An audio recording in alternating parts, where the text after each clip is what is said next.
My name's Jack Soul, and hope you enjoyed this great rundown.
First of all, let's start with the board.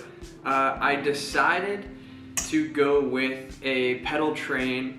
This is a Junior Max, which I actually find their system a little bit confusing, but it goes from Pedaltrain Classic Junior, Classic 1, Classic 2, and then it actually goes to Junior Max, as in it stays the 2 pedal width, so Junior, 1, 2, Junior Max kind of thing.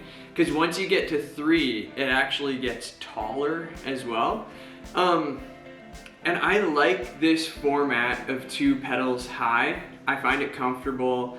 I've used it for a while now. I'm actually going to show some other video clips while I talk about this next part, but I think that this was worth making a video in itself because I did so much research on trying to figure out how to mount Temple audio modules.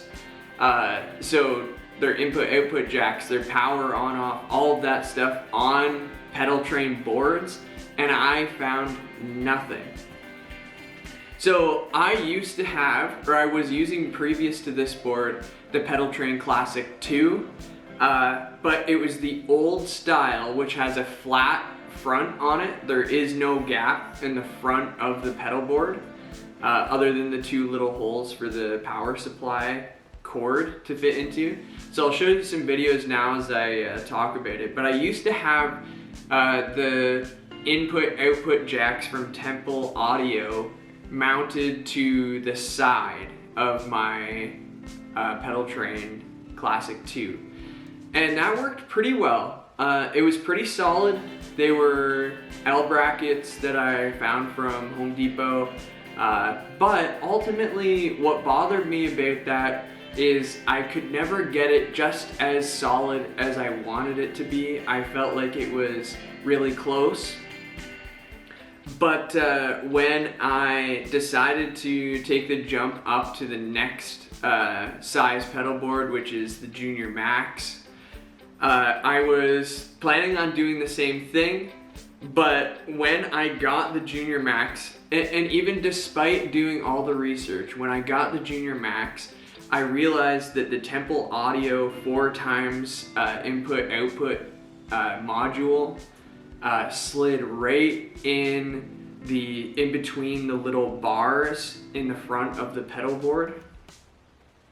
And the more I looked at it, the more I thought about it, the more I loved it.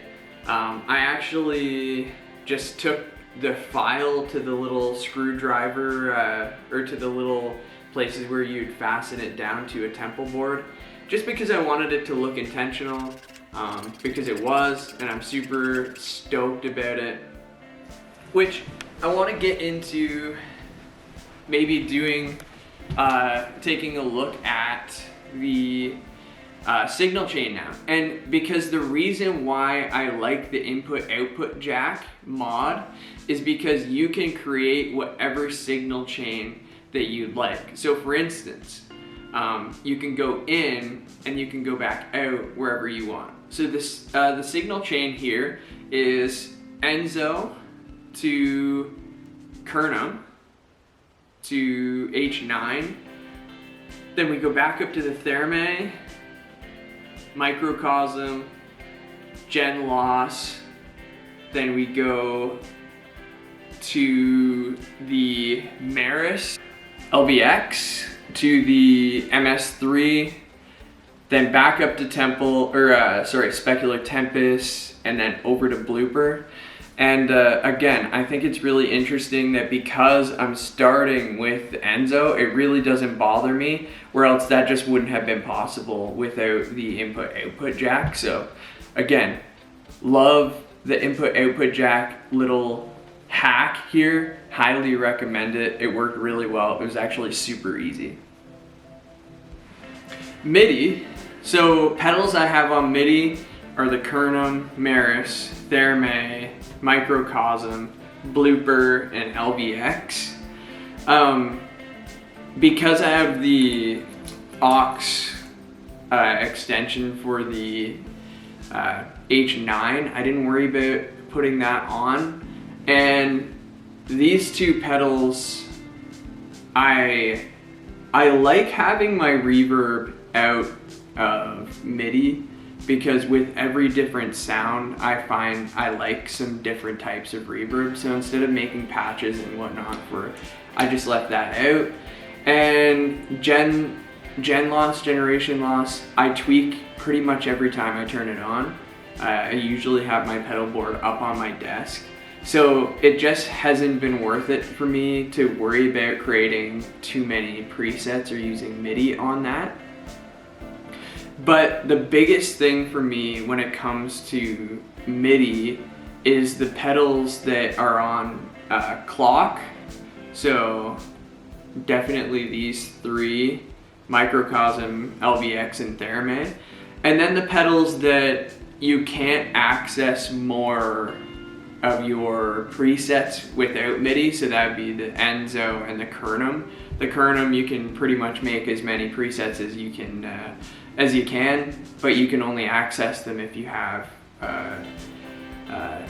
Midi. So, or I'm assuming some other type of switcher or whatever. So that's why I have specific pedals in Midi and specific pedals out.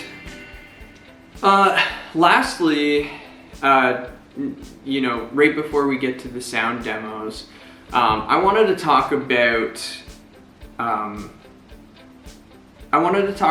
mindset behind pedal board. So this pedal board is by far my biggest pedal board, the most pedals I've ever had on a board, and it actually turns out not to be super practical. Like, it's not my ideal gigging board, although definitely you know, I love to experiment with it live. And but really why I created this, and this is just the last topic, the last little hint, and it really helped me be on track when I was kind of creating this board, is having a mindset or having a purpose or a goal for why you're building it.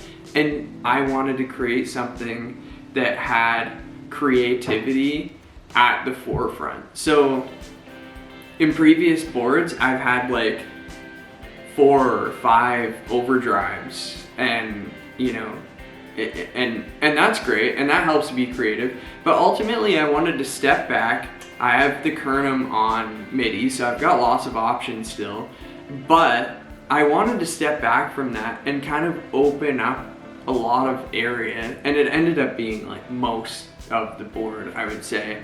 I use the H9 for support on the Kernom if I need a boost, or even has like get really gnarly fuzz and stuff, because the Kernom tops out at, I would say, kind of mild woolly fuzz kind of thing. But I wanted to open up the board for really being creative, recording experimental kind of sounds, and I'm so happy with the way it turned out. Also, it's like when you get done a board of this size, and you know, it doesn't hum or hiss, or you know, it's just really happy to see it come together the way it did. And ultimately, it's been a huge joy to use. Okay, so this is your call to comment. One of the things that I'm super interested in is buying and selling. Okay, so I have had more pedals than this in the past, but I'm not a pedal collector. So I like to keep things moving, and I like to get other things, try them out without spending money. So what I want you to do is let me know your best trade or even purchase on you know, whatever you use, Reverb, Marketplace, Kijiji, Craigslist, whatever you use. And so the one that I'll talk about in this video, and you can let me know how you think I did, is I traded my Brown amplification protein straight across for the Kernom Ridge. So that was a, I can't remember what version it is, but it wasn't the newest version of the protein, straight across for the Kernom. And I did that because I wanted to try the Kernom, but I also wanted Midi. So super excited about that. I'm excited about it, even 6 months after, or however long I've had it. But let me know how you think I did, and put in the comments what your best personal trade is on Marketplace. Let us know what it was, and then other people comment whether they think they did a good job, like they got the good end of that trade, or you think they got the bad end of the trade. All right, let's get into some sound demos.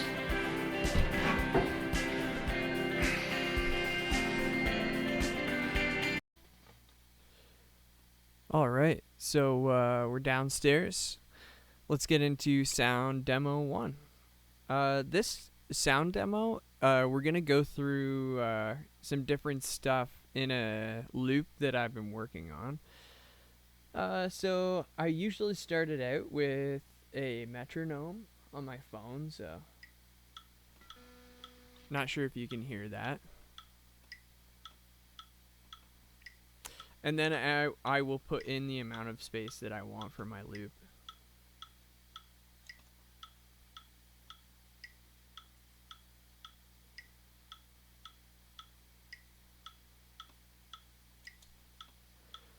Alright, so now I've got my loop space set in. So on the MS3 here, I have record, play, and undo, which undo isn't as simple with unless you have a MIDI controller. So I'm super pumped about that. You can just take away a loop that you just did and redo it. All right, so with that metronome going, let's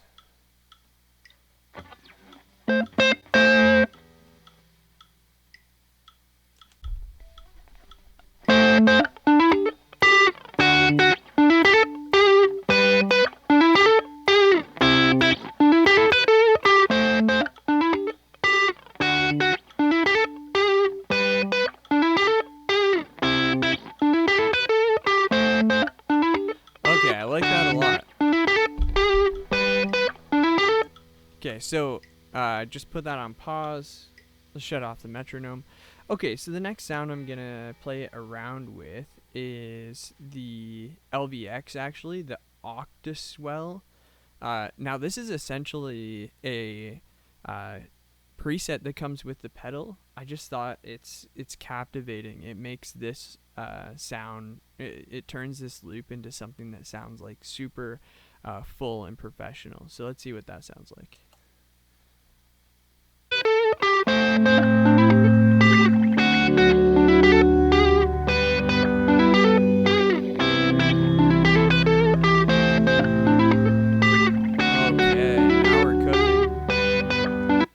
So let's get into this next section. So LVX off. So Microcosm, I want to lay down just a pad behind the whole thing. So what I'm going to do is strum a chord.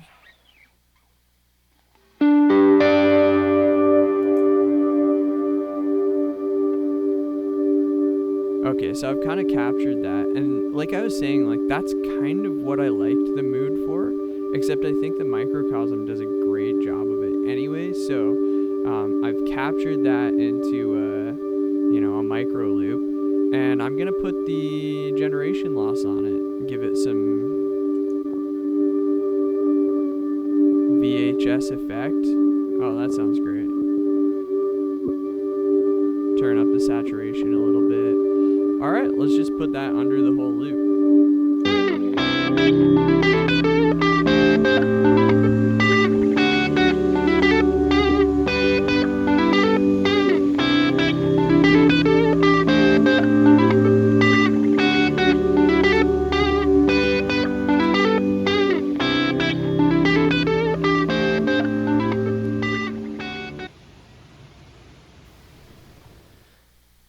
So this next sound is just going to be a couple of things, and let's start with the Thermae, actually. So I have this setting that kind of does like a da-da, da-da. Here's what that sounds like.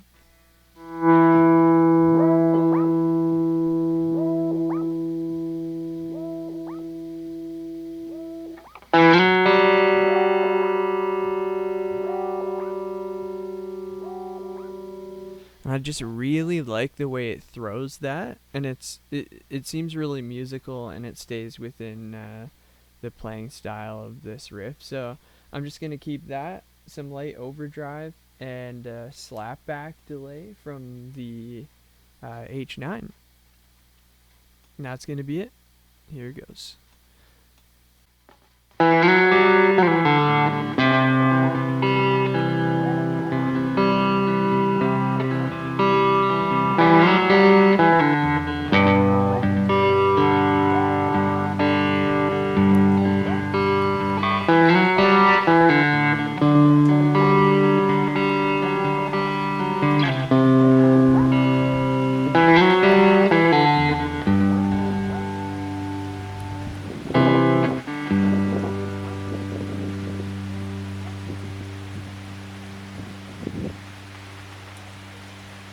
Nice and simple. All right, last sound demo is coming right up. All right, so here is the third and final sound clip, just with some different combinations. We're gonna loop again. So I've got an idea on the go here, so I'm going to put in the time that I need for it.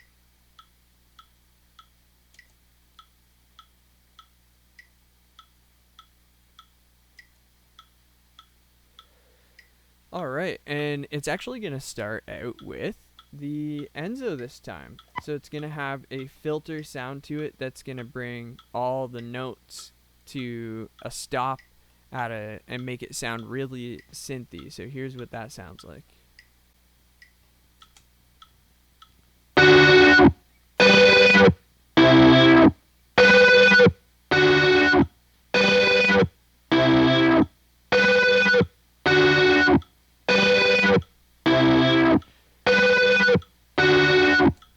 Alright, right on. Now I'm gonna add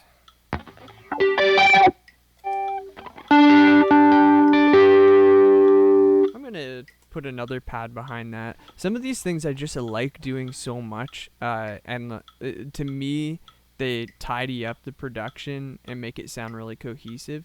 But I think I'm gonna put it slightly quieter in the background this time, so we don't need the metronome anymore.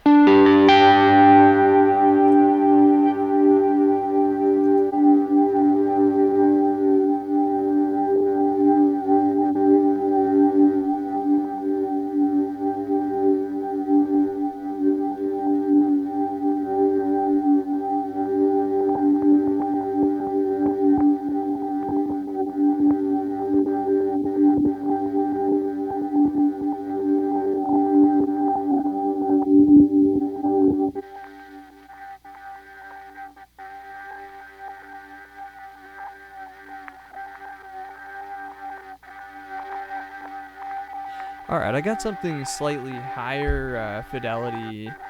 The filter has definitely got a hi-fi thing going on, so let's add that in.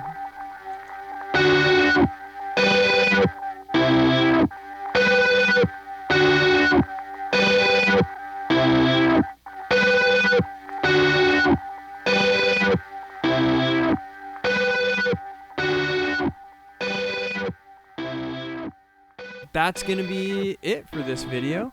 If you like this style of video and want to see more about a specific pedal, feel free to comment that. There's going to be more videos to come, and I'm super excited to start making more videos and kind of sharing the stuff that I know and continue to learn along the way. So thanks so much for tuning in, and we'll see you next time.